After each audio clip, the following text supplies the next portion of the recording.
यो कागती चाहिँ 12 मासे कागती हो। यो चाहिँ 12 महिना टिप्दै बेच्दै गर्न पनि मिल्ने खालको।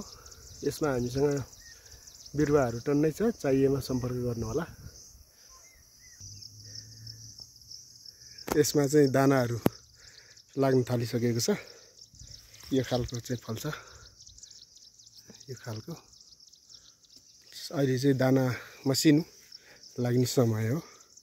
यो 12 मासे हो। यो 12 मासे चाहिँ फलि नै रहेछ। सुन कागती अहिले चाहिँ हामी यसलाई छाट्नतिर लागेका छौँ। यतातिर धेरै छ कागती।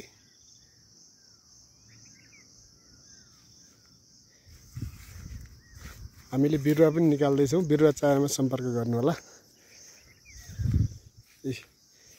हामीले चाहिँ यसरी छाटेर राखेका छौँ यसलाई।